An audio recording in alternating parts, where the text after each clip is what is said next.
Hi everyone!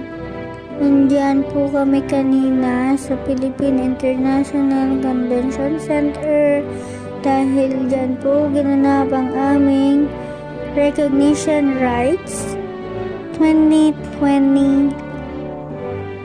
Ako po ay batch 2020, kasama ko po ang aking parents. Ito na ho ang aking kahuli-hulihang pag-akyat sa stage bilang isang bachelor degree holder at hindi ko po ina-expect na diyan gaganapin ang aming recognition rights.